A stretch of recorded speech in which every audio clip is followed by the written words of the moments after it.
Hello all my dear students, a very good morning and welcome back to my class again। आज हम सभी लोग start करने जा रहे हैं 11th केमिस्ट्री का एक नया चैप्टर जिसका नाम है एटॉमिक स्ट्रक्चर। नया कहना है, इस चैप्टर की काफ़ी बेइज्जती होगी। नया और इम्पॉर्टेंट चैप्टर। इम्पॉर्टेंट क्यों? क्योंकि अगर आप एटॉमिक स्ट्रक्चर यानी स्ट्रक्चर ऑफ एटम भी हम इस चैप्टर को कहते हैं, इस चैप्टर को पढ़ लेते हैं तो ये चैप्टर आपके लिए कई और चैप्टर्स के लिए हेल्पफुल होने वाला है। किस तरह से? क्योंकि देखिए यहाँ पर अगर आप एटॉमिक स्ट्रक्चर पढ़ लेते हैं तो आपको फिजिक्स में पढ़ना होता है again atomic structure 12th physics में। वहाँ पर भी आपको कोई डाउट नहीं होगा अगर आप अभी से ही इसे पढ़ लेते हैं, बिकॉज यहाँ पर हम स्ट्रक्चर ऑफ एटम में केमिकल अप्रोच को देखते हैं, साथ ही थोड़ी बहुत फिजिक्स हम यहाँ पे अप्लाई करते हैं। लेकिन जब आप इसी चैप्टर को 12th क्लास फिजिक्स में पढ़ेंगे तो वहाँ पर आपको केमिकल अप्रोचेस से रिलेट करते हुए फिजिकल अप्रोचेस भी समझाए जाएंगे, इक्वेशंस वगैरह बना के, जो आपको तभी समझ में आएंगे जब आप उनको उनके केमिकल अप्रोचेस यानी कि केमिस्ट्री वाले इस स्ट्रक्चर ऑफ एटम की पूरी जानकारी होगी। इसके अलावा यहाँ पर हम जो कॉन्सेप्ट यूज़ करेंगे फर्दर आगे इस चैप्टर को पढ़ने के समय, जैसे एटॉमिक ऑर्बिटल हो गया, ऑर्बिट्स हो गए, शेल्स वगैरह, क्वांटम नंबर वगैरह, तो ये सारे कॉन्सेप्ट जो है ना आपको कई और चैप्टर्स जैसे केमिकल बॉन्डिंग हो गया, पीरियोडिक टेबल हो गया, जब आप पढ़ेंगे वहाँ पर बहुत ज़्यादा बेनिफिशियल होंगे। बिकॉज केमिकल बॉन्डिंग में आपको तो डायरेक्टली ऑर्बिटल बोल दिया जाएगा, शेल बोल दिया जाएगा, ये इस ऑर्बिटल में एग्जिस्ट करता है, ये इस शेल में इलेक्ट्रॉन जंप करता है वगैरह वगैरह।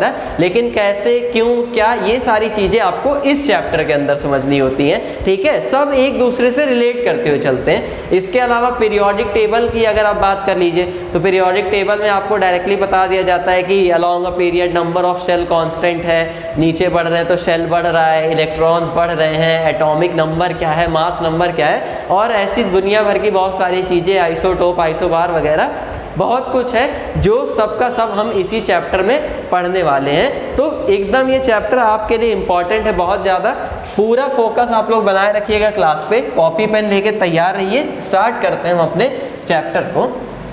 चैप्टर को स्टार्ट करने से पहले मैं आपको ये बता देता हूँ कि इस पूरे चैप्टर के दौरान हम सब लोग क्या क्या पढ़ने वाले हैं। मीन्स जब तक ये चैप्टर हमारा चलता रहेगा क्या क्या चीज़ें हम लोग पढ़ेंगे अलग अलग लेक्चर्स में, वो हम एक बार यहाँ पे समराइज कर लेते हैं। तो देखिए, सबसे पहले अगर हम लोग बात करें तो सबसे फर्स्ट ऑफ तो हम लोग इस चैप्टर का इंट्रोडक्शन देखेंगे कि आखिर में ये चैप्टर किस बारे में है और हमसे क्या कहता है। हालांकि ये चीज़ मैंने आपको समझा दी है जनरली। इसके बाद इंट्रोडक्शन जब हम देख लेंगे तो हम लोग पढ़ेंगे सबसे पहले Dalton's atomic theory. Dalton's atomic theory आप लोग जो है सम बेसिक कॉन्सेप्ट्स में भी मैंने आपको पढ़ाया था डाल्टन्स एटॉमिक थ्योरी, बट एक बार फिर से उसका क्विक रिवीजन यहाँ पर आपको कराऊंगा जो कि ज़रूरी है इस चैप्टर को समझने के लिए। इसके बाद जब हम further Dalton atomic theory discuss कर लेंगे, हम लोग जंप कर जाएंगे फंडामेंटल पार्टिकल्स के बारे में पढ़ेंगे कि फंडामेंटल पार्टिकल्स क्या क्या होते हैं, इनकी डिस्कवरीज वगैरह। ठीक है, फंडामेंटल पार्टिकल्स कहने का मतलब है मेरा जैसे कि इलेक्ट्रॉन हो गया, प्रोटॉन हो गया, न्यूट्रॉन हो गया, इन सब के बारे में हम लोग देखेंगे कि इनकी डिस्कवरी कैसे हुई, क्या ये पार्टिकल्स होते हैं, किस तरह से एटम को कंट्रीब्यूट करते हैं बनाने में, सारी चीज़ें हम लोग देखेंगे। फिर इसके बाद हम आ जाएंगे एटॉमिक मॉडल्स पर। एटॉमिक मॉडल्स, एटॉमिक मॉडल्स के अंदर तो हमें कई सारे मॉडल्स पढ़ने होंगे। जैसे सबसे पहले तो हम लोग थॉमसन मॉडल ही डिस्कस करेंगे कि थॉमसन मॉडल ऑफ एटम क्या था। इसके बाद सेकंड नंबर पे हम लोग डिस्कस करेंगे रदरफोर्ड्स मॉडल, जो कि बहुत ज़्यादा इम्पॉर्टेंट है हमारे लिए। रदरफोर्ड्स मॉडल ऑफ एटम, ठीक है। देन उसके बाद जंप करेंगे यहाँ से हम लोग बोर्स एटॉमिक मॉडल पे, बोर्स मॉडल ऑफ एटम पे। और ये तो सबसे ज़्यादा सुपर डुपर इम्पॉर्टेंट है क्योंकि इससे तो न्यूमेरिकल आ गया और अगर आपने पढ़ा नहीं है तो हिलाना मुश्किल हो जाएगा एकदम। ठीक, और फोर्थ नंबर पे अगर बात करें तो जो आज हम एटॉमिक मॉडल यूज़ करते हैं एटम को एक्सप्लेन करने के लिए, यानी कि वेव मैकेनिकल मॉडल, ये वेव मैकेनिकल मॉडल हम सभी डिस्कस करेंगे कि क्या होता है। बात आई आपको समझ में? यहाँ से बात, इसके बाद हम लोग आ जाएंगे, इसी बीच में हम कुछ और टॉपिक्स वगैरह पढ़ेंगे, जैसे हाइजेनबर्ग्स अनसर्टेनिटी प्रिंसिपल हो गया, हाइजेनबर्ग्स अनसर्टेनिटी प्रिंसिपल, यूपी लिख देता हूँ मैं यहाँ पर समझने के लिए। और कुछ सब टॉपिक्स भी इस चैप्टर के, जैसे फोटो इलेक्ट्रिक इफेक्ट हो गया, श्रोडिंजर वेव इक्वेशन वगैरह, तो ये सब भी हम लोग इसी चैप्टर के अंदर डिस्कस कर लेंगे। तो कुल मिला जुला के यहाँ पर एक मैंने छोटी सी समरी आपको प्रोवाइड कर दी है कि हम लोग क्या क्या पढ़ेंगे इस पूरे चैप्टर को पढ़ने के दौरान, जो भी टॉपिक्स हमें कवर करने हैं। इसमें से देखिए, अगर मैं इंपॉर्टेंट आपको बताऊं तो बोर मॉडल जो है वो हमारे लिए बहुत ज़्यादा इंपॉर्टेंट है, और वेव मैकेनिकल मॉडल, क्योंकि आज हम लोग जो यूज़ करते हैं एटम का 3D मॉडल, वो है वेव मैकेनिकल मॉडल, जो डुअल नेचर ऑफ एटम के ऊपर बेस्ड है, डुअल नेचर ऑफ पार्टिकल्स के ऊपर। फिर इसके बाद यहाँ से ये जो डिस्कवरीज वाला पोर्शन आता है ना, फंडामेंटल पार्टिकल्स की, ये आपके थ्योरेटिकल पॉइंट ऑफ व्यू से काफ़ी ज़्यादा इंपॉर्टेंट है, क्योंकि एग्जाम में हमें numerical as well as theory दोनों से डील करना होता है। बात आ रही ना समझ में? तो थ्योरी उठेगी यहाँ से, और न्यूमेरिकल बेसिस पे देखा जाए तो ये Bohr model, wave mechanical model आपके लिए काफ़ी ज़्यादा इंपॉर्टेंट है। तो एक एक चीज़ अब हम लोग डिटेल में पढ़ेंगे। सबसे पहले हम लोग शुरुआत करते हैं इस चैप्टर के इंट्रोडक्शन से। तो देखिए, नाम से ही क्लियर हो जाता है कि ये चैप्टर ओवरऑल है किस बारे में। एटम क्या है, एटम कैसा दिखता है, एटम किन किन चीज़ों से मिलके बना है, एटम की प्रॉपर्टीज़ क्या क्या होती हैं, और ऐसे ही कुछ और सवालों का जवाब देने के लिए हमें इस चैप्टर को पढ़ना है। तो इंट्रोडक्शन नाम ही इसका अपने आप में खुद है कि ये चैप्टर किस बारे में है, स्ट्रक्चर ऑफ एटम, यानी एटम को समझने के बारे में है। बात आ रही है ना आपको समझ में? अब अगर हम लोग बात करें कि एटम वगैरह की शुरुआत के बारे में, तो देखिए क्लास 9th में ना आपको एक छोटी सी कहानी सुनाई गई होगी, बहुत प्यारी सी। एक बार मैं जल्दी से उस कहानी को दोहरा देता हूँ ताकि सारी चीज़ें आप लोग समझ जाएं। कहानी कुछ ऐसी थी कि जब भगवान ने ये अच्छी सुंदर सी दुनिया बनाई, तो लोगों ने ना नोटिस करना शुरू किया अपने आसपास जो भी नेचर में चीज़ें हैं उनको, जैसे पत्थर हो गया, फूल पत्तियाँ, नदी, झरने वगैरह, इन सारी चीज़ों को, आग से धुआं वगैरह जो निकलता था, इन सबको। तो उसके मन में सवाल ये उठता था ना कि आखिर ऐसी क्या चीज़ है जो इन सबको बनाती है, ये सारी चीज़ें आखिर किससे मिलके बनी है। तो उस समय एक ग्रेट इंडियन फिलोसफर आए जिनका नाम था महर्षि कणाद। महर्षि कणाद ने लोगों को ये बताया कि देखिए, हमारे आसपास से जो भी जितनी भी सारी चीज़ें बनी हुई हैं, ये मिलके बनी है एक छोटे इंडिविजुअल पार्टिकल। इंडिविजुअल पार्टिकल मतलब एक अविभाज्य कण, जिसे हम समझने के लिए क्या बोल सकते हैं, ऐसा पार्टिकल जिसको हम डिवाइड ना कर सके। समझ में आई बात? उससे, और वही है जो इन सारी चीज़ों को बनाता है, और उसे यानी उस पार्टिकल को इन्होंने अपने नाम पे नाम क्या दे दिया, कण। इन्होंने उस पार्टिकल को बोला कण, और हमारे आसपास जितनी भी चीज़ें हैं इन्हें पदार्थ कहा। ठीक है, फिर अब इसके बाद हुआ क्या, ये तो बात थी अराउंड 400 BC की। इसके बाद धीरे धीरे ये बातें पीढ़ी दर पीढ़ी आगे बढ़ती गई, और 19th सेंचुरी जब आई तो लोगों के मन में फिर से यही सवाल कि आखिर हमारे आसपास की चीज़ें जो है ये सब मिलकर किससे बनी है। क्योंकि ये समय आते आते ना लोग इन सारी बातों को फेरी टेल मान चुके थे। उनको लगता था ये सब बस अंधविश्वास है, कहावतें हैं कि ये कण वगैरह पदार्थ वगैरह कुछ है नहीं। तो अब साइंटिस्ट के ऊपर पूरा का पूरा जिम्मा आ गया कि लोगों को हम समझाएं कि एटम क्या है, या हमारे आसपास जो भी चीज़ें हैं वो किस तरह की हैं, किससे मिलकर बनी है। तो इस समय सबसे पहला नाम जिनका लिया जाता है वो आए कौन, डाल्टन।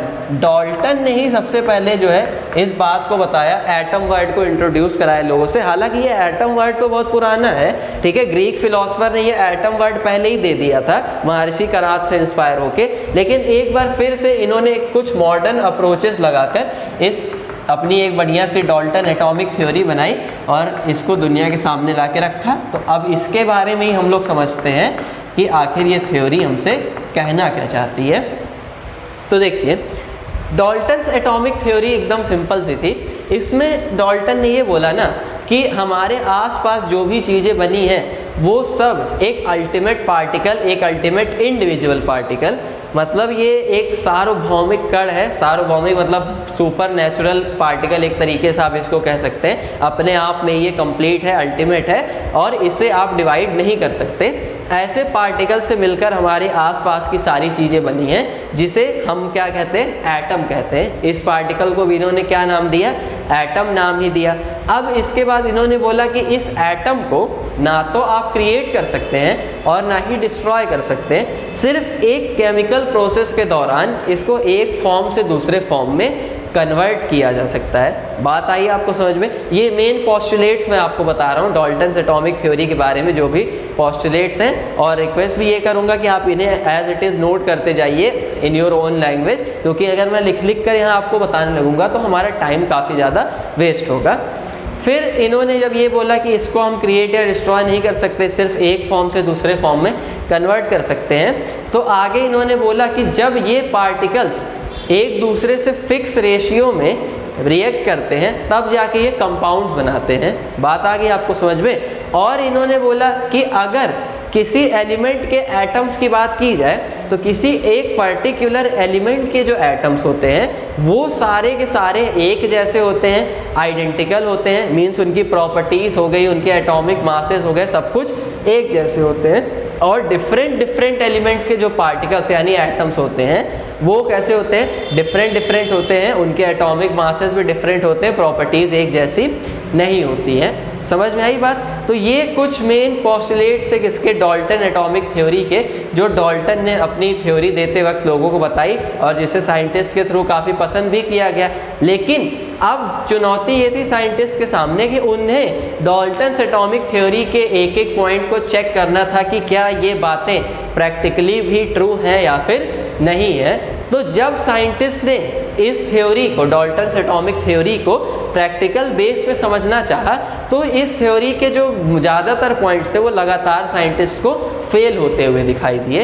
अब फेल कैसे होते हुए दिखाई दिए, मींस ड्रॉबैक्स क्या क्या थे डाल्टन्स एटॉमिक थ्योरी के, अगर वो मैं आपको बताऊं यहाँ पर, तो देखिए सबसे बड़ा ड्रॉबैक तो डाल्टन एटॉमिक थ्योरी का ये है कि डाल्टन ने एटम को क्या बोल दिया, इंडिविजुअल बोल दिया। ठीक है, डाल्टन ने एटम को क्या बोला, इंडिविजुअल बोल दिया। जबकि साइंटिस्ट ने जब एटम की बहुत ज़्यादा अच्छे से स्टडी की तो उन्होंने ये पाया कि एटम को हम डिवाइड कर सकते हैं, किसमें फंडामेंटल पार्टिकल्स में। एटम जो है वो कुछ फंडामेंटल पार्टिकल्स से मिलकर बना हुआ है, और ये फंडामेंटल पार्टिकल्स कौन कौन से हैं, इलेक्ट्रॉन हो गया, प्रोटॉन हो गया, न्यूट्रॉन, ये सारे। बात आई आपको समझ में? तो एक तरीके से देखिए ये तो पहला पॉइंट यहाँ पे डाल्टन एटॉमिक थ्योरी का फेल ही हो गया। ठीक, कौन सा, ये नहीं, ये इंडिविजुअल वाला पॉइंट, हम एटम को डिवाइड कर सकते हैं, आज हम जानते हैं इलेक्ट्रॉन, प्रोटॉन एंड न्यूट्रॉन। अब देखिए यही फंडामेंटल पार्टिकल्स की डिस्कवरीज कैसे हुई, कैसे साइंटिस्ट इस तक पहुँचे, क्योंकि ये कोई खीर पका के खाने का काम तो है नहीं कि इनको बस देखा खोज लिया, ये तो दिखते भी नहीं है। तो कैसे हम इस पर पहुँचे, ये हमारा नेक्स्ट अप्रोच होगा इस चैप्टर में। अब यहाँ से देखिए, और अगर मैं ड्रॉबैक्स बताऊँ आपको, तो डाल्टन ने ये बोला था कि एटम को हम ना तो क्रिएट कर सकते हैं और ना ही डिस्ट्रॉय, सिर्फ एक फॉर्म से दूसरे फॉर्म में इसे कन्वर्ट किया जा सकता है। ठीक है, लेकिन ये बात भी इनकी पूरी तरीके से गलत थी, क्योंकि हम न्यूक्लियर फिजन हो गया, न्यूक्लियर फ्यूजन हो गया, ये सारी प्रोसेस आपको फिजिकल एटॉमिक स्ट्रक्चर में समझाई जाएगी काफ़ी अच्छे से।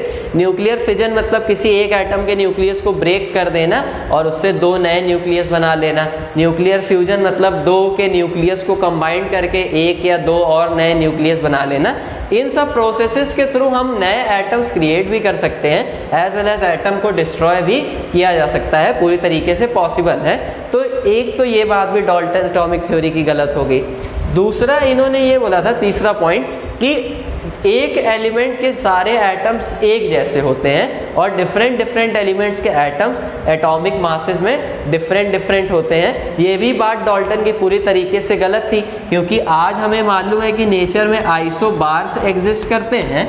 ठीक है, आइसोबार्स मतलब वो एलिमेंट्स, जैसे मान लीजिए मैं बोलूँ कि x और y आपस में आइसोबार हैं, तो आइसोबार वो होते हैं जिनके एटॉमिक नंबर सेम होते हैं लेकिन एटॉमिक मास कैसे होते हैं, अलग अलग होते हैं। तो देखिए, सॉरी मैंने आपको थोड़ा सा उल्टा बता दिया, इनके एटॉमिक नंबर्स डिफरेंट होते हैं जबकि एटॉमिक मासेस कैसे होते हैं, सेम होते हैं। बात आई समझ में? तो देखिए ये x और y यहाँ पर दो अलग अलग एलिमेंट्स हैं लेकिन दोनों के एटॉमिक मासेस कैसे हैं, सेम है।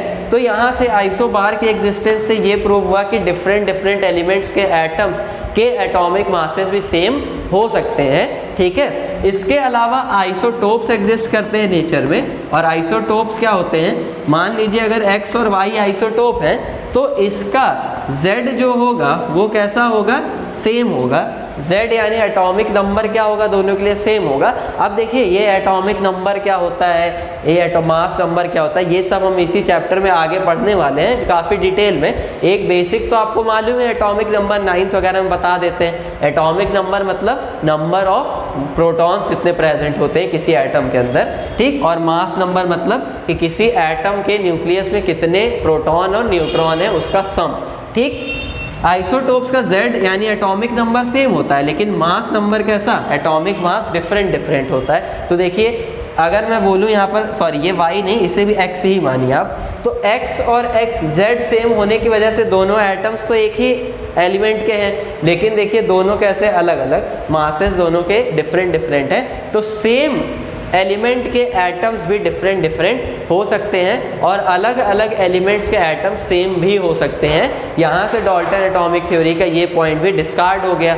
इसके बाद कुछ और कारण थे डाल्टन एटॉमिक थ्योरी के फेल होने के, जैसे कि ये थ्योरी एटम की स्टेबिलिटी को एक्सप्लेन नहीं कर पाई थी कि एटम क्यों इतना ज़्यादा स्टेबल है। समझ में आई बात। साथ ही इन भाई साहब ने ये बोला था कि जब एटम्स एलिमेंट्स के different ratio, sorry same ratio में कंबाइंड होते हैं आपस में, तो वो कंपाउंड्स बनाते हैं। लेकिन ये कंबाइंड क्यों होते हैं, इस चीज़ को भी डाल्टन एटॉमिक थ्योरी समझा नहीं पाई थी।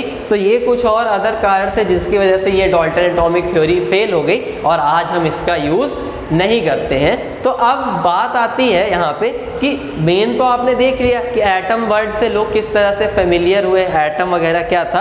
अच्छा एक चीज़ मैं और यहीं पे लगे हाथ आपको बता देता हूँ।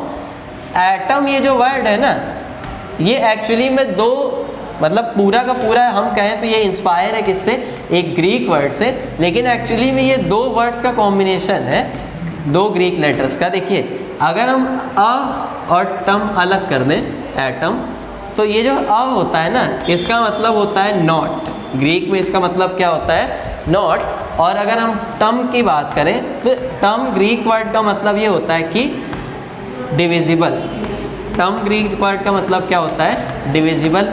तो देखिए इन्हीं दो वर्ड से मिलके बना क्या है, वर्ड एटम, जिसका मतलब क्या होता है, नॉट डिविजिबल। और इसीलिए डाल्टन ने इसका नाम एटम भी रखा। एक्चुअली ये नाम दिया था द ग्रीक फिलोसोफर डेमोक्रियस ने, और डाल्टन ने भी इसे एज इट इज़ एक्सेप्ट करना मतलब चाहा।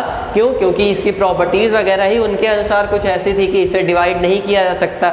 डाल्टन तो यही मान के चलते थे, बट एक्चुअल हम इसे डिवाइड कर सकते हैं, लेकिन इसका नाम हम आज भी यही यूज़ करते हैं, atom which is not divisible. ठीक है, काफ़ी ये हटके बात है। तो इसका मतलब आपको समझ में आ गया। अब हम आगे बढ़ते हैं और हम आप लोग ये समझेंगे हम लोग कि किस तरह से ये जो फंडामेंटल पार्टिकल्स हैं एटम्स के, क्योंकि देखिए मैंने आपको बताया ये सबसे बड़ा कारण था डाल्टन एटॉमिक थ्योरी के फेल होने का, क्या, फंडामेंटल पार्टिकल्स की डिस्कवरी, इलेक्ट्रॉन प्रोटॉन न्यूट्रॉन इन पार्टिकल्स की डिस्कवरी। तो हम अब सबसे पहले इसी चीज़ को पढ़ेंगे कि आखिर में ये पार्टिकल्स डिस्कवर कैसे किए गए, क्या दिमाग लगाया, क्या तिगड़म लगाई साइंटिस्ट ने कि ये सारे पार्टिकल्स डिस्कस हुए। ठीक,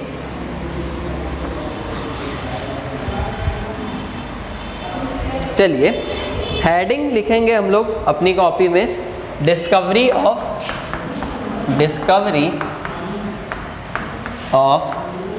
फंडामेंटल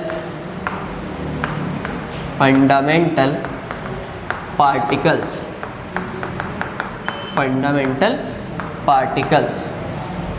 ठीक, चलिए एक चीज़ आप लोगों ने नोटिस की होगी, तब से इतनी देर से मैं फंडामेंटल पार्टिकल्स चिल्ला रहा हूँ, लेकिन अभी तक मैंने आपको ये नहीं बताया कि फंडामेंटल पार्टिकल मतलब होता क्या है, और आप भी इस वर्ड को लेकर काफ़ी कंफ्यूज हो रहे होंगे। तो चलिए मैं सबसे पहले आपको इस फंडामेंटल वर्ड का मतलब ही समझा देता हूँ।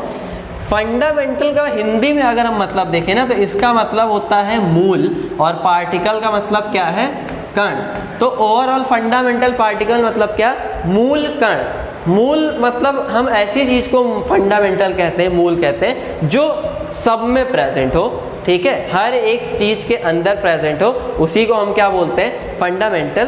तो हम इन पार्टिकल्स जैसे इलेक्ट्रॉन हो गया, प्रोटॉन हो गया या फिर न्यूट्रॉन हो गया ना, इन्हें फंडामेंटल इस वजह से बोल रहे हैं क्योंकि ये ऐसे पार्टिकल्स हैं जो हर एक एटम के अंदर पाए जाते हैं। कोई भी एटम आप उठा लीजिए दुनिया का, एक्सेप्ट हाइड्रोजन एटम जिसमें न्यूट्रॉन नहीं पाया जाता, लेकिन अदर सारे एलिमेंट जो भी हैं उनमें पाया जाते हैं सारे particles, electron, protons as well as neutron. लेकिन अब हाइड्रोजन में नहीं पाया जाता तो हम ये तो बोलेंगे नहीं कि किसी में नहीं पाया जाता। अरे लाखों में पाया जा रहा है, एक में नहीं पाया जा रहा है, तो हम ये थोड़ी ना बोल देंगे कि किसी में भी नहीं मिलता।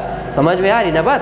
तो इसी वजह से हम इन्हें क्या कह रहे हैं, फंडामेंटल पार्टिकल्स यानी मूल कण, क्योंकि ये बेस है, हर एक एटम का क्या है, बेस है, उसकी फंडामेंटल प्रॉपर्टीज़ को यही डिसाइड करते हैं। समझ में आ गई बात? तो फंडामेंटल वर्ड का जब आप मतलब समझ चुके हैं तो चलिए सबसे पहले जिस पार्टिकल की डिस्कवरी हुई उसका नाम था इलेक्ट्रॉन, और अब मैं आपको इसके अंदर यही सबसे पहले पढ़ाऊंगा कि किस तरह से इलेक्ट्रॉन डिस्कवर हुआ। तो एक अगेन सब हेडिंग आप लोग नोट करेंगे इसके अंदर, डिस्कवरी ऑफ इलेक्ट्रॉन।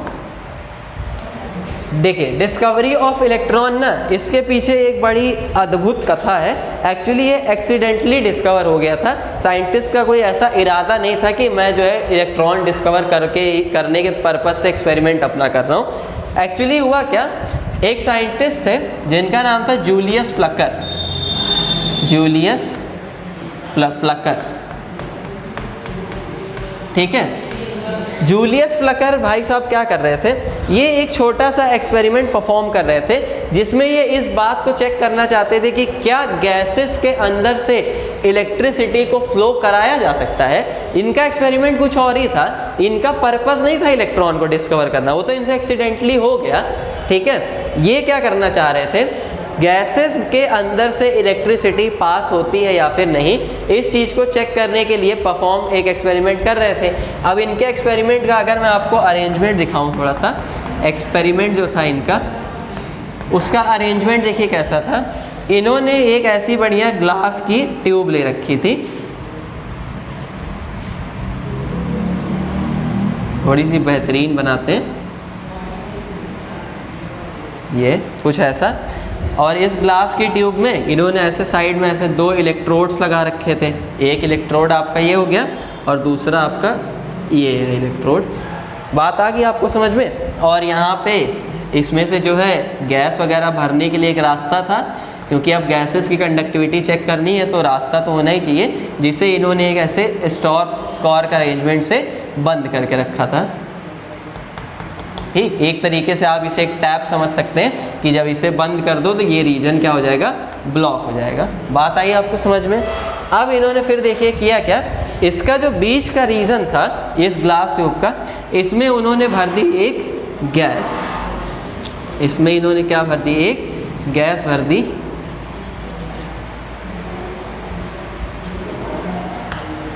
बीच में जिस गैस की इनको कंडक्टिविटी चेक करनी थी, और इन दोनों इलेक्ट्रोड्स को इन्होंने एक हाई पोटेंशियल बैटरी के थ्रू जोड़ दिया, कनेक्ट कर दिया दोनों इलेक्ट्रोड्स को। हाई पोटेंशियल बैटरी सोर्स हो गया, हम बेसिकली इसे कोई बैटरी नहीं कह सकते, तो बैटरी जैसा बस बना के दिखा रहे हैं, एक्चुअली में है क्या, हाई पोटेंशियल का कोई सोर्स है, हाई पोटेंशियल सोर्स। समझ में आई बात? अब यहाँ पे देखिए हुआ क्या, ये वाला इलेक्ट्रोड कैसा हो गया, नेगेटिव, क्योंकि ये नेगेटिव टर्मिनल से जुड़ा था, और ये कैसा हो जाएगा, पॉजिटिव, क्योंकि ये किससे जुड़ा हुआ है, पॉजिटिव टर्मिनल से। समझ में आई बात आपको? यहाँ से अब अगेन देखिए हुआ क्या, पहले हम नेमिंग कर लेते हैं सारी। ये क्या थी, गैस, जिसे हमें चेक करना था, और इसके बाद जो है यहाँ पर कुछ और हमें करना है। हाँ, एक्सपेरिमेंट्स की डिटेल्स लिख लेते हैं। एक्सपेरिमेंट की डिटेल्स कुछ इस तरह से हैं, ये मिट क्यों गया भाई, अच्छे से बन जाओ। हाँ, यहाँ पर जो गैस भरी हुई थी वो किस पर भरी हुई थी, लो प्रेशर पे, ठीक है। प्रेशर बहुत ही कम हमने सेलेक्ट किया है गैस को भरने में। लगभग जो आपका प्रेशर होगा उसकी वैल्यू 10⁻⁻⁴ ATM के आसपास होगी, जो कि बहुत ही कम है। एक ATM से भी बहुत ज़्यादा कम प्रेशर पे हम गैस को यहाँ पर फिल कर रहे हैं। दूसरी बात, ये जो हाई पोटेंशियल सोर्स हमने यूज़ किया है ना, इससे यह हमको पोटेंशियल जो देगा वो लगभग 10,000 वोल्ट या फिर उससे ज़्यादा का ही पोटेंशियल हमें प्रोवाइड करेगा। तो जो हमारा V है वो ग्रेटर देन है या फिर इक्वल्स टू 10,000 वोल्ट, ये इतना हो कम से कम या फिर इससे ज़्यादा, मतलब बहुत ज़्यादा ही हाई पोटेंशियल पे हमने 2 इलेक्ट्रोड्स को रखा हुआ है। तो ये था सर जूलियस प्लकर का अरेंजमेंट। एक्सपेरिमेंट का इनका बेसिस क्या था कि ये चेक ये करना चाहते थे कि करंट यहाँ इस इलेक्ट्रोड से होते हुए, मतलब sorry actually positive to negative current flow होती है, तो वो चेक ये करना चाहते थे कि क्या करंट इस इलेक्ट्रोड से होते हुए इस इलेक्ट्रोड तक पहुंच पाती है कि नहीं पहुंच पाती है। अब आप सबको मालूम है कि एयर में से करंट हम फ्लो नहीं करा सकते, क्योंकि एयर इंसुलेटर होती है, करंट फ्लो नहीं करने अलाउ नहीं करती है।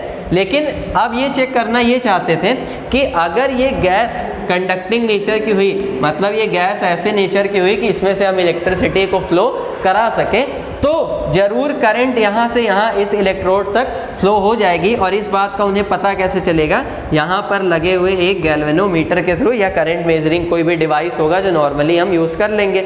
बात आ गई आपको समझ में। अब भाई साहब ने हुआ क्या, यहाँ से एक की अरेंजमेंट वगैरह बढ़िया इन्होंने लगा के रखा था।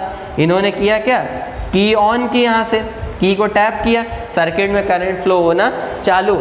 इन्होंने ये देखा ये गई करंट और यहाँ से फिर यहाँ पे होके आ भी गई। इन्होंने चेक कर लिया, अरे वाह ये गैस तो कंडक्टिंग नेचर की है, इसमें से कल इलेक्ट्रिसिटी फ्लो हम करा सकते हैं, बहुत बढ़िया। फिर निकाला, इस गैस को खाली किया, यहाँ से ढक्कन खोल के दूसरी गैस इसके अंदर भर दी, दूसरी गैस भरी, देखा इलेक्ट्रिसिटी फ्लो करा के, अरे ये कंडक्टिंग नेचर की नहीं है, इसमें से इलेक्ट्रिसिटी फ्लो नहीं हो रही है। तो कौन फ्लो कराती है कौन फ्लो नहीं कराती है, ये इस चीज़ के ऊपर एक डेटा बना रहे थे। तो एक्सीडेंटली क्या हुआ ना, इन्होंने एक ऐसी गैस भर दी इसके अंदर जो कैसी थी, फ्लूओरोसेंट नेचर की गैस थी। फ्लूओरोसेंट गैसेस वो गैसेस होती हैं जिसमें से जब आप इलेक्ट्रिसिटी पास कराएंगे ना तो ये चमकती हैं, मतलब जिस रीज़न से इलेक्ट्रिसिटी पास हो रही है वो रीज़न कैसा हो जाता है, ब्राइट हो जाता है। समझ में आई बात आपको, चमक उसमें उत्पन्न होती है। तो अब हुआ क्या, जब इन्होंने इसके बीच में भर दिए फ्लूओरोसेंट गैस, तो उन्होंने क्या देखा कि बीच में ये जो गैसेस के बीच में कुछ हिस्सा ऐसा था ना जो इस तरह से कुछ चमकदार हो गया था।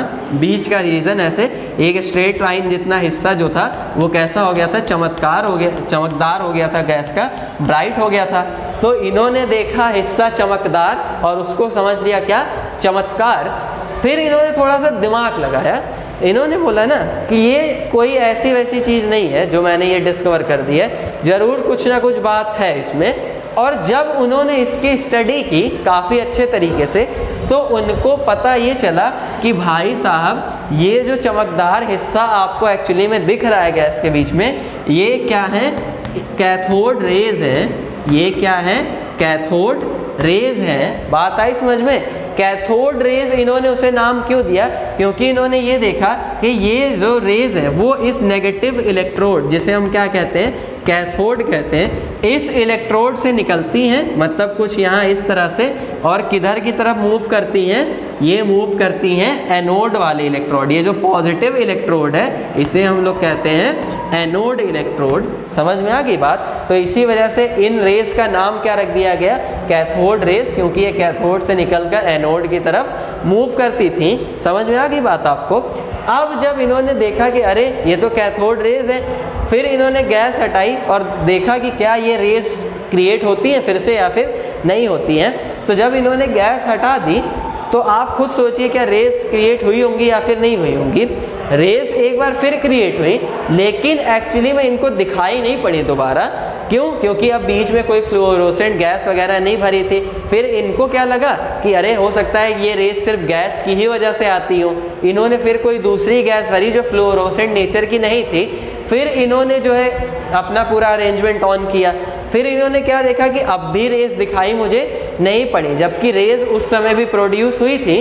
तो एक रिजल्ट और निकल गया कि ये जो कैथोड रेज है ये कैसी होती हैं, इनविजिबल होती हैं, मतलब हम इन्हें ऐसे नेक्ड आइज से देख नहीं सकते। इन्हें देखने के लिए हमें कुछ ना कुछ अरेंजमेंट करना ही पड़ेगा। समझ में आ गई बात आपको? तो अब देखिए, अब जब कैथोड रेज की डिस्कवरी यहाँ पर एक्सीडेंटली हो गई, साइंटिस्ट को पता चला एक नई चीज़ के बारे में, अरे कैथोड रेज नाम की एक चीज़ होती है, तो अब उन्होंने ना इसकी स्टडी करना चालू की काफ़ी कायदे से। और जब उन्होंने कैथोड रेज की बहुत बढ़िया से स्टडीज़ वगैरह की तो उन्होंने कुछ कंक्लूजन्स निकाले, जो कि क्या थे वो मैं अब आपको यहाँ पे बताता हूँ। कुछ प्रॉपर्टीज़ चलिए मैं आपको लगे हाथ यहीं पर समझा देता हूँ। जब साइंटिस्ट ने कैथोड रेज की डिस्कवरी कर ली और प्रॉपर्टीज़ स्टडी करना शुरू की, तो इन्होंने क्या देखा, बीच में इन्होंने देखा ना कि अगर मैं यहाँ कोई मेटल प्लेट वगैरह ऐसे लगा दूँ कैथोड रेज के रास्ते में, अगर मैं कोई ऐसे एक ऑब्स्टेकल लगा दूँ बीच में, जैसे मान लीजिए ये क्या है, कोई मेटल की प्लेट है, मेटल प्लेट है, तो इस ऑब्स्टेकल की वजह से होता क्या है, कैथोड रेज इसके आर पार नहीं जा पाती हैं, और आर पार ना जा पाने के कारण ना, अगर मैं यहाँ पे पीछे देखिए कोई स्क्रीन लगा दूँ इस तरह से, यहाँ पर कोई स्क्रीन लगा दूँ, तो इस स्क्रीन पर ना मुझे इस ऑब्जेक्ट की, ये जो ऑब्स्टेकल मैंने लगाई है मेटल की प्लेट, इसकी शैडो बन के मिलती है। क्या मिल जाती है? इसकी शैडो इस स्क्रीन पर। मतलब इन्होंने, साइंटिस्ट ने क्या एनालाइज किया कि कैथोड रेज की जो पेनिट्रेटिंग पावर होती है, पेनिट्रेटिंग पावर मतलब किसी चीज़ को भेद कर, उसे छेद कर आगे निकल जाने की जो टेंडेंसी होती है वो बहुत ही कम होती है, बहुत ही कम होती है। तो एक तो प्रॉपर्टी आपको यहाँ पता चली गई कैथोड रेज की, क्या, पेनिट्रेटिंग पावर, पेनिट्रेटिंग पावर जो कि कैसी होती है, बहुत ही कम होती है, और ये किसी मेटल ऑब्स्टेकल का इनके रास्ते में अगर रख दिया जाए तो उसकी शैडो स्क्रीन पे बना के देती है। ये भी इनकी एक प्रॉपर्टी है। समझ में आई बात? दूसरी प्रॉपर्टी तो अंडरस्टूड थी जिससे इनकी डिस्कवरी हुई कि अगर इन्हें किसी फ्लोरोसेंट गैस के अंदर से पास करवाया जाए तो ये गैस को चमका देती हैं। समझ में आई बात? अब इसके बाद साइंटिस्ट ने बोला ना कि एक काम करते हैं, ये मेटल वाला ऑब्स्टेकल हटाते हैं यहाँ से, और इसकी जगह ना हम लोग एक व्हील लगा देते हैं, ऐसे एक पिन व्हील लगाते हैं। पिन व्हील मतलब ऐसे एक छोटा सा मेटालिक पंखा एक तरीके से आप कह सकते हैं। तो पिन व्हील वाला जो लगाने का ये आइडिया था साइंटिस्ट का,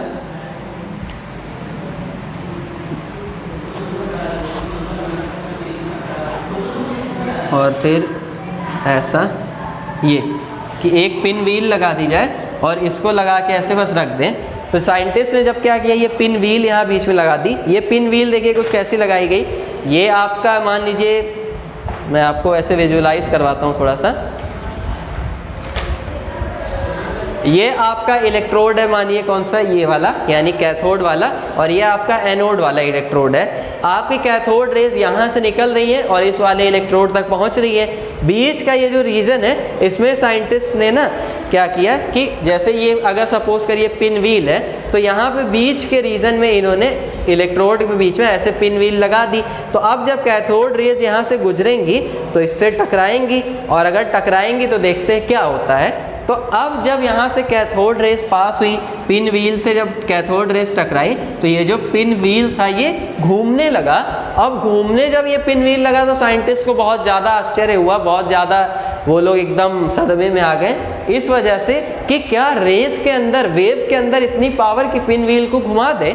इसका मतलब कि इस वेव, ये यानी ये जो रे है, इसके अंदर जरूर सॉलिड पार्टिकल्स प्रेजेंट हैं, क्योंकि जब ये सॉलिड पार्टिकल्स टकराए हैं इस पिन व्हील से, तभी जाके ये पिन व्हील घूमना स्टार्ट हुई है। बात आई ना आपको समझ में? अगर आप सपोज करिए एक ऐसी कागज़ की पिन व्हील ही ले लीजिए, तो उस पर अगर आप किसी छोटे से पार्टिकल से अगर ऐसे फेंक के उस पर वार करते, मारते उसे, तो वो भी रोटेट करेगी।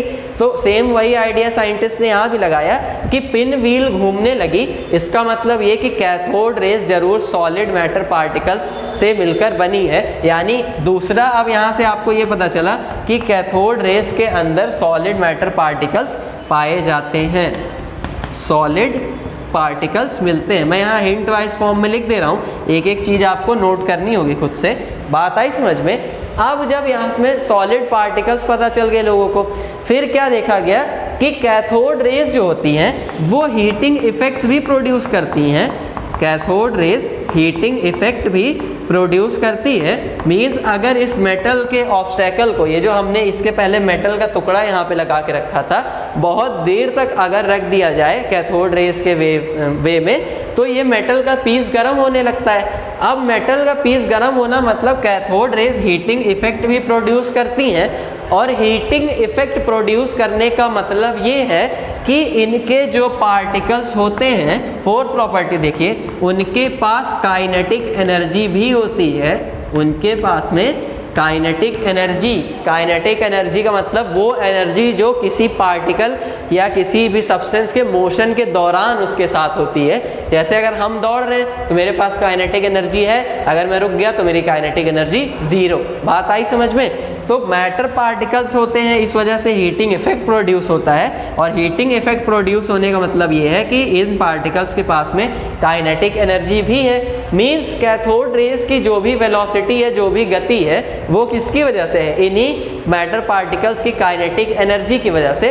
और एक बात मैं यहाँ पर आपको बता दूं कि जो कैथोड रेज होती है ना, ये बहुत ही फास्ट ट्रैवल करती है। ये लाइट की स्पीड c के 1/10 पार्ट के बराबर ट्रैवल करती हैं। मतलब अगर लाइट की स्पीड 3 × 10⁸ मीटर पर सेकेंड है वैक्यूम में, तो ये रेज उसके 10वें हिस्से के बराबर वेलोसिटी से मूव करती हैं। बहुत ही तेज स्पीड है ये। बात आई आपको समझ में? लाइट की स्पीड के 10वें हिस्से के बराबर की स्पीड होती है इनकी। अब यहाँ से इतनी जब चीज़ें साइंटिस्ट को पता चली, तो अब साइंटिस्ट के दिमाग में एक नया फितूर आया। वो नया फितूर ये था कि देखा जाए ना कि ये जो पार्टिकल है इन कैथोड रेज के अंदर, इस पार्टिकल का नेचर कैसा है। मतलब ये पार्टिकल चार्ज्ड है या फिर चार्ज नहीं है। बहुत सारी बातें साइंटिस्ट के दिमाग में चल रही थी। तो अब साइंटिस्ट लोगों ने क्या किया, उन्होंने बोला एक दिमाग लगाते हैं। तो अब मैं क्या करता हूँ ना, इसको यहाँ से मिटा देता हूँ, क्योंकि बहुत अब आप लोग कैथोड रेज का खेल समझ चुके हैं। अब कुछ नए एक्सपेरिमेंट्स वगैरह भी देख लेते हैं इसी के प्रॉपर्टी पे बेस्ड। साइंटिस्ट ने कैथोड रेज किस टाइप के पार्टिकल से मिलकर बनी है, इस चीज़ को समझना चाहा। और समझने के लिए उन्होंने क्या किया कि बोला ना, इसे इलेक्ट्रिक फील्ड और मैग्नेटिक फील्ड्स में से पास कराया जाए। ठीक, मतलब उन्होंने क्या किया, ऐसी कुछ मेटल्स की प्लेट वगैरह ली इस टाइप से। ये मान लीजिए ऊपर वाली प्लेट कैसी, पॉजिटिव, और यहाँ नीचे वाली प्लेट कैसी, नेगेटिव। ठीक, ये अरेंजमेंट उन्होंने किसके अंदर, इसी ये जो कैथोड रे ट्यूब थी ना आपके अंदर, इसी के अंदर इन्होंने इस इलेक्ट्रोड के बीच में ये अरेंजमेंट लगा दिया। इधर आपकी क्या लगा दी, एक स्क्रीन लगा दी। और ये स्क्रीन किससे मिलके बनी हुई थी, आपकी जिंक सल्फाइड की स्क्रीन थी। अब देखिए ये जो जिंक सल्फाइड की स्क्रीन थी वो क्यों लगाई गई? कैथोड रेज तो इनविजिबल होती हैं, ये तो भाई साहब हमें दिखने वाली है नहीं, तो हम पता कैसे करेंगे कि जब इसके अंदर से कैथोड रे निकली है ये इलेक्ट्रिक फील्ड के अंदर से, तो उसमें कुछ दुर्घटना हुई है या फिर नहीं हुई है, क्योंकि दिख तो रही नहीं है। तो इस जिंक सल्फाइड की स्क्रीन की प्रॉपर्टी ये होती है ना कि जब भी इससे कोई रे टकराती है तो इसके ऊपर स्पॉट बन जाता है, धब्बा बन जाता है, जिससे हमें ये पता चल जाता है कि हाँ कुछ ना कुछ नौटंकी हुई है या ये रे इस जगह पे टकराई है। बात आई आपको समझ में? तो अब हुआ क्या, देखिए साइंटिस्ट ने इलेक्ट्रिक फील्ड सेट की। इलेक्ट्रिक फील्ड यहाँ ऐसे पॉजिटिव टू नेगेटिव डायरेक्शन में होती है। अब हुआ क्या, electric field positive to negative होती है, आप सबको याद रखना है, क्योंकि अब आगे आप लोग आएंगे जब 12th क्लास में तो इसके बारे में पूरा का पूरा इलेक्ट्रोस्टैटिक्स चैप्टर है, उसमें पढ़ते हैं अपन डिटेल में। अब यहाँ पे देखिए हुआ क्या, जब कैथोड रेज इस कैथोड से निकली, ये आपका कैथोड वाला इलेक्ट्रोड है, तो देखिए ये ऐसे रे निकली, अभी तो स्ट्रेटली चलते हुए जा रही थी। साइंटिस्ट ने ये देखा कि जब ये रे इलेक्ट्रिक फील्ड के अंदर एंटर मारती है ना, तो ये जो होती है, ये जो रे है वो पॉजिटिव प्लेट की तरफ ऐसे डिफ्लेक्ट होती है, और जब यहाँ से निकलती है तो स्पॉट कहाँ बना, देखिए स्क्रीन पे जाके यहाँ। अब ये दिख नहीं रहा था साइंटिस्ट को, उन्होंने जब ये रे यहाँ से चली तो इस धब्बे को देख के अंदाज़ा ये लगाया कि अगर कोई रे यहाँ इस इलेक्ट्रोड से निकल रही है तो उसको कैसे जाना चाहिए था, ऐसे सीधा, और यानी टकराना स्क्रीन पे कहीं यहाँ चाहिए था, लेकिन वो टकराई कहाँ पे, यहाँ पे। इसका मतलब ये रे पॉजिटिव प्लेट की तरफ थोड़ी सी डिफ्लेक्ट हुई है, थोड़ी सी मुड़ गई है। और आपको मालूम है कि पॉजिटिव की तरफ कौन सी चीज़ अट्रैक्ट होती है, नेगेटिव चीज़ें अट्रैक्ट होती हैं। इसका मतलब ये है कि ये इस कैथोड रे के अंदर जो पार्टिकल मौजूद है, जो पार्टिकल प्रेजेंट है, वो कैसा है, नेगेटिव नेचर का पार्टिकल है, नेगेटिव पार्टिकल है। यानी कि साइंटिस्ट ने एक कंक्लूजन और निकाला, एक और प्रॉपर्टी है ये कैथोड रेस की, कि cathode rays negatively charged particle से मिलकर बनी होती हैं। बात आई आपको समझ में? अब ये एक बहुत ही बड़ा यहाँ पे डिस्कवरी साइंटिस्ट ने कर दी थी। यहीं से देखिए हमें इलेक्ट्रॉन का आइडिया आएगा। अब जब साइंटिस्ट ने ये खोज निकाला कि cathode rays negatively charge particle से मिलकर बनी है, इसी तरह से ये मैग्नेटिक फील्ड्स में भी डिफ्लेक्शन शो करती थी।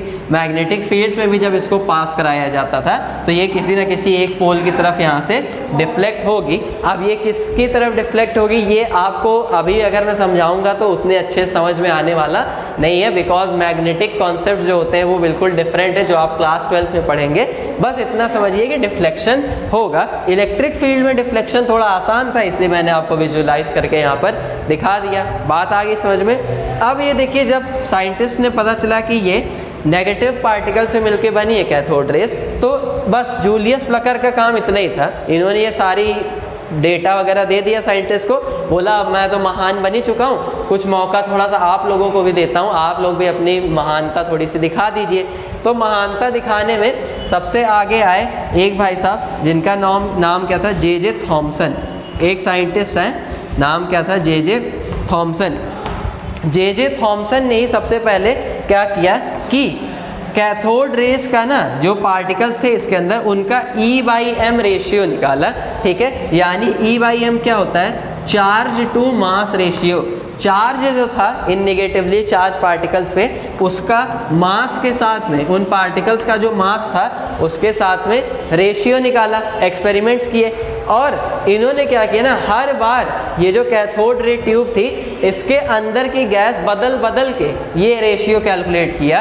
मतलब एक गैस भरी, E/m निकाला, फिर उसके बाद दूसरी गैस भरी, फिर E/m निकाला।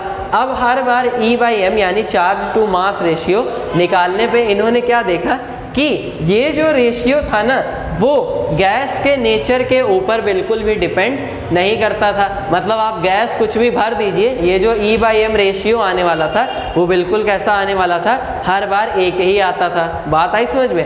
फिर इन्होंने क्या किया कि ये जो इलेक्ट्रोड का मटेरियल था उसको बदल के देखा। जैसे एक बार कॉपर का इलेक्ट्रोड लगा दिया, एक बार आयरन का इलेक्ट्रोड लगा दिया, एक बार एल्यूमिनियम का इलेक्ट्रोड लगा दिया।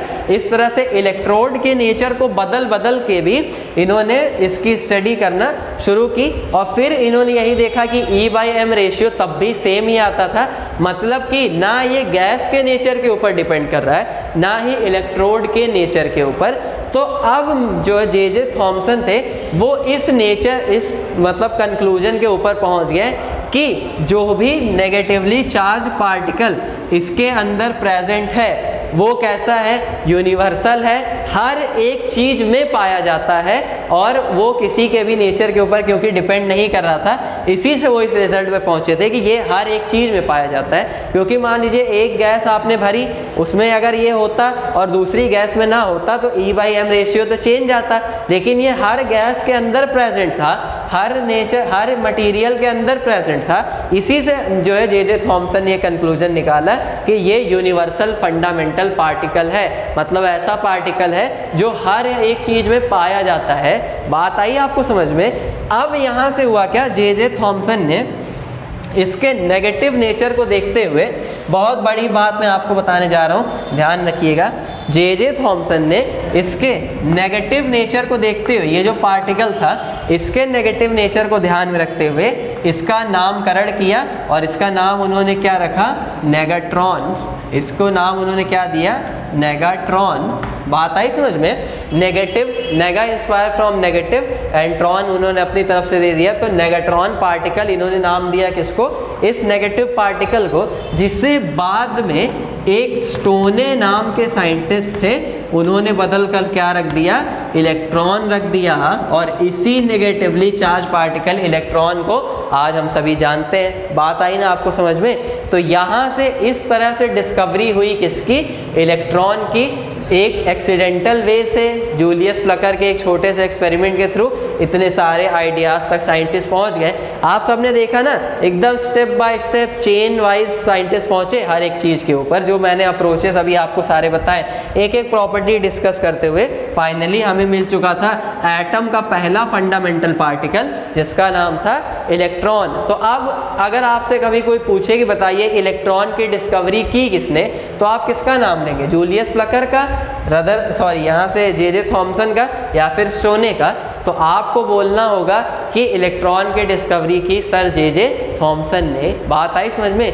क्यों? क्योंकि देखिए जूलियस प्लकर जी ने सिर्फ इतना बताया कि कैथोड रेज है, ठीक, लेकिन स्टडी इसकी किसने की कि ये नेगेटिवली चार्ज है वगैरह वगैरह, जे थॉमसन सर ने। और सबसे पहले इस नेगेटिवली चार्ज पार्टिकल को इन्होंने ही फाइंड किया।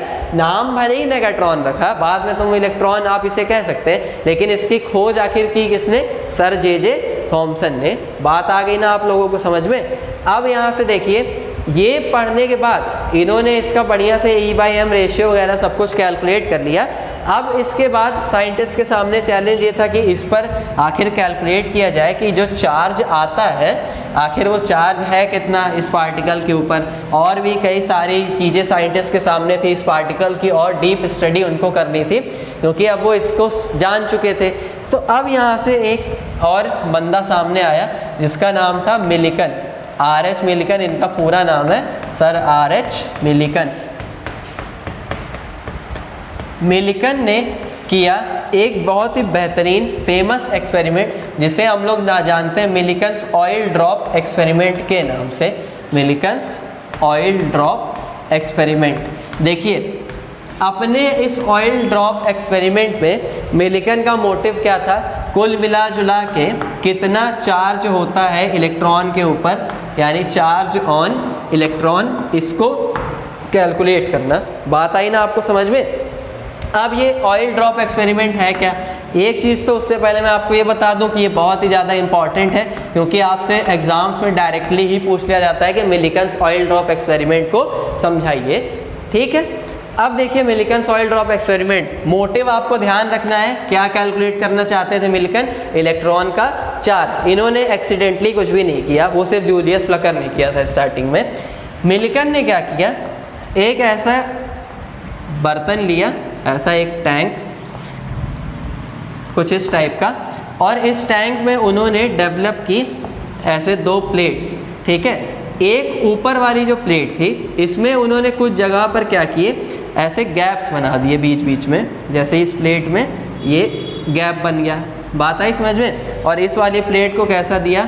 पॉजिटिव चार्ज, नहीं सॉरी, इस वाली प्लेट को जो है उन्होंने दिया ऐसे, हाँ पॉजिटिव ही मान लीजिए, ऐसे पॉजिटिव चार्ज। इसको उन्होंने कैसा कर दिया? Negatively charge. समझ में आ गई बात अब आपको? या फिर हमें देखिए इलेक्ट्रॉन की स्टडी करनी ना, तो हम उल्टा करते हैं। बस मैं थोड़ा आपको समझाने में आसानी हो इस वजह से ऐसा कर रहा हूँ, वरना आप किसी भी प्लेट को पॉजिटिव नेगेटिव दे सकते हैं। इसे हम नेगेटिव कर देते हैं और इस वाली को हम क्या कर देते हैं? पॉजिटिव कर देते हैं, क्योंकि इलेक्ट्रिक फील्ड मुझे डेवलप करानी है ना। तो अब देखिए इस रीजन में इलेक्ट्रिक फील्ड कैसे है? ऊपर, यानी पॉजिटिव टू नेगेटिव डायरेक्शन में। बात आई समझ में? फिर मिलिकन ने क्या किया, इसके अंदर एक ऐसी छोटी सी जगह बनाई उन्होंने जहाँ से ये एक ऐसा एटोमाइज़र लगा सके। ये क्या था? एटोमाइज़र। एटोमाइज़र से आप सभी फेमिलियर हैं, लेकिन मैंने नाम ही इतना बेकार सा ले लिया कि आप सब जान नहीं पा रहे हैं। एटोमाइज़र, अरे आपका फुसफुस, कॉलिन, बाल, ऐसे जिससे आप पानी छिड़कते हैं, उसी को एटोमाइज़र बोला जाता है। बात आई ना समझ में? इसमें इन्होंने क्या भर के रखा था? ऑयल ड्रॉप एक्सपेरिमेंट है तो इसके अंदर भरा हुआ था ऑयल, यानी तेल की कुछ बूंदें। यहाँ पे उन्होंने बढ़िया सा एक माइक्रोस्कोप लगा के रखा था इस जगह पर, जिससे कि वो स्टडी कर सके पूरी की पूरी कि क्या क्या दुर्घटना यहाँ पर हो रही है बीच के रीजन में, ठीक। और आँख लगा के यहाँ से सारी चीज़ों को देखते रहते थे कि क्या यहाँ से क्रियाकलाप जो भी सारे चल रहे हैं। अब इन्होंने क्या किया, इस एटोमाइज़र पे यहाँ पे इन्होंने तेल छिड़कना शुरू किया। तो ये ऑयल ड्रॉपलेट्स जो थी यहाँ पे इस रीजन में आ गई। फिर इस प्लेट, ये जो बीच में प्लेट्स में छेद थे उससे होते हुए कुछ ऑयल ड्रॉप्स यहाँ बीच के रीजन पे भी पहुँच गई, लेकिन इनको फोकस किस पे करना था, सिर्फ एक ऑयल ड्रॉप पे। बात आई ना आपको समझ में। अब यहाँ पर देखिए, जब ये एक ऑयल ड्रॉप यहाँ बीच में आई, इस बीच के रीजन में भरी हुई थी एक गैस। क्या भरी हुई थी? एक गैस। तो ये गैस यहाँ पे है और ये रहा आपका ऑयल ड्रॉप। जब ये ऑयल ड्रॉप यहाँ पे आई तो इन भाई साहब ने यहाँ से क्या कर दी, एक्स रेज भेज दी। ठीक, अब एक्स रेज क्या होती है ये अभी हम इसी में आगे पढ़ने वाले चैप्टर में, बस आप इतना समझिए कि एक्स रेज क्या काम था यहाँ पे, कि ये जो गैस के पार्टिकल्स हैं यहाँ बीच में, एक्स रेज क्या करती, इनसे इलेक्ट्रॉन्स को निकाल देती। इन एक्स रेज क्या करती, मतलब इन एटम्स के अंदर से इलेक्ट्रॉन्स को निकाल देती, आयोनाइज करवा देती एटम्स को। तो ये जो इलेक्ट्रॉन यहाँ से फ्री होते गैस के एटम्स में से, वो चले जाते किसके पास में, इन तेल की बूंदों के पास में। और अब ये तेल की बूंद में जब इलेक्ट्रॉन चला गया, इलेक्ट्रॉन कैसा होता है, नेगेटिवली चार्ज, तो ये तेल की बूंद भी कैसी चार्ज हो गई, नेगेटिवली चार्ज हो गई। समझ में आ गई बात आपको। अब यहाँ से देखिए, जब ये तेल की बूंद नेगेटिवली चार्ज हो गई तो ये अट्रैक्ट किधर की तरफ होगी, ऊपर वाली पॉजिटिव प्लेट की तरफ अट्रैक्ट होगी। समझ में आ गई ना बात। तो अभी तक देखिए ग्रेविटी के कारण जो तेल की बूंद नीचे गिर रही थी, अब वो नेगेटिव चार्ज पाते ही कहाँ पे अट्रैक्ट हो रही है, ऊपर प्लेट की तरफ, मीन्स ऊपर जा रही है। अगर यहाँ पे अरेंजमेंट वगैरह, इलेक्ट्रिक फील्ड का मैग्नीट्यूड वगैरह आप सब कुछ बैलेंस कर पाए ना, तो ये बूंद आपको ऐसी हवा में ही लटकी हुई दिखाई देगी।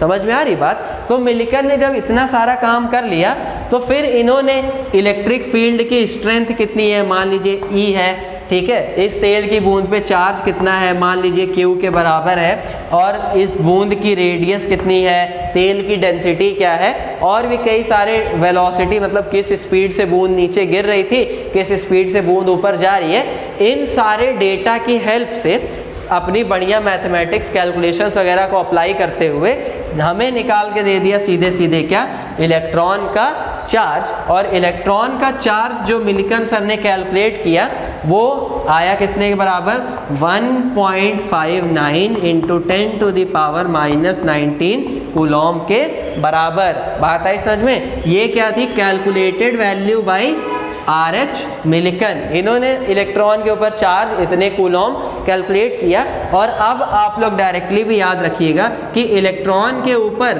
चार्ज कितना होता है, एक इलेक्ट्रॉन के ऊपर। हम लोग इसे सिंपल फॉर्म में यूज़ करते हैं। हम कहते हैं एक इलेक्ट्रॉन का चार्ज होता है 1.6 इंटू 10⁻⁻19 कूलॉम के बराबर। ये सारी चीज़ें मैंने आपको some basic concepts of chemistry chapter के अंदर मोल कॉन्सेप्ट पढ़ाते हुए भी बताई थी। बात आई ना समझ में। तो इतना चार्ज होता है इलेक्ट्रॉन के ऊपर। कैसे ये चार्ज कैलकुलेट हुआ, किस तरह से सारी चीज़ें कैलकुलेट हुई, ये अब आप लोग समझ गए ना बढ़िया मिल्कन ऑयल ड्रॉप एक्सपेरिमेंट से। तो ये एक्सपेरिमेंट काफ़ी कमाल का होता है, देखिए, जिसे आप अब अच्छी तरीके से समझ गए होंगे। यहाँ आपसे ये नहीं पूछेगा कि बताइए उन्होंने फॉर्मूला कौन सा लगाया, क्योंकि ये इतना सिंपल नहीं है, काफ़ी हार्ड साइंटिफिक अप्रोच उन्होंने यहाँ पर अप्लाई किया होगा ये चार्ज कैलकुलेट करने के लिए।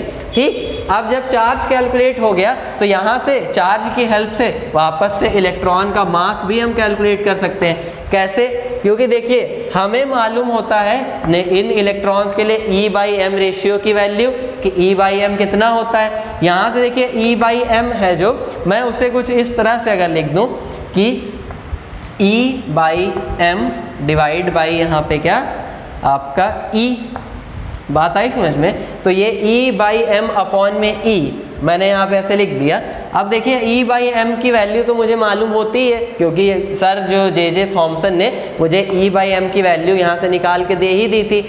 अब देखिए जब ये E/m अपॉन में E है, इसको हम पूरी तरीके से सॉल्व करेंगे तो ये ऐसे E अपॉन में ये E यहाँ आएगा तो E इंटू m के बराबर होगा। E से E इलेक्ट्रॉनिक चार्ज है, कैंसल आउट हो जाएगा, और ये बचा 1 अपॉन में m। अब इस 1 अपॉन m इक्वल्स टू यहाँ पे कुछ न्यूमेरिकल वैल्यू होगी, और उस न्यूमेरिकल वैल्यू के हेल्प से हम मास इलेक्ट्रॉन का फाइंड कर लेंगे। बात आई समझ में। आपसे ये सब कुछ कहने के लिए नहीं दिखाएगा, करने के लिए, वो तो बस मैं आपको यहाँ समझा रहा हूँ ना कि किस तरह से हम इलेक्ट्रॉनिक चार्ज तक पहुंचे, और उसके बाद में उससे हमने मास किस तरह से कैलकुलेट किया। आपको तो डायरेक्टली बस इलेक्ट्रॉन का मास याद रखना है कि एक इलेक्ट्रॉन का मास कितना होता है, मास ऑफ E ऐसे लिख देता हूँ 9.1 इंटू 10⁻⁻31 किलोग्राम के बराबर होता है 1 इलेक्ट्रॉन का मास, आपको ध्यान में रखना होगा। बात आ गई आपको समझ में? तो ये था ओवरऑल आइडिया आपका किसके बारे में, डिस्कवरी ऑफ इलेक्ट्रॉन के बारे में। किस तरह से हम लोगों ने यानी साइंटिस्ट ने एक फंडामेंटल पार्टिकल की डिस्कवरी की और क्या क्या और आगे डिस्कवर होने वाला था, मींस प्रोटॉन किस तरह से, न्यूट्रॉन किस तरह से डिस्कवर हुआ, ये हम लोग डिस्कस करेंगे अपनी नेक्स्ट क्लास में। आज की क्लास को यहीं पे स्टॉप करते हैं। तब तक बस आपको करना इतना है कि अगर वीडियो को अभी तक लाइक ना आपने किया हो तो वीडियो को लाइक कर दीजिए, इसलिए क्योंकि जितने कॉन्सेप्ट्स मैंने आपको यहाँ पर आज इतने सिंपल वे में समझा दिए हैं ना, इनको समझने के लिए आपको बहुत हार्ड कोर जिगरा चाहिए होगा। बात आई समझ में? इजी वे में मैंने आपको समझाने की कोशिश की और आई होप आप सभी समझ भी गए होंगे बहुत अच्छे तरीके से कि क्या क्या किस तरह से हुआ एक्चुअल में, क्यों हम इलेक्ट्रॉन को यूनिवर्सल पार्टिकल कहते हैं, कैसे साइंटिस्ट ने जाना कि ये यूनिवर्सल पार्टिकल होता है, इसका चार्ज वगैरह, मास वगैरह कैसे कैलकुलेट किया गया, सारी चीजें।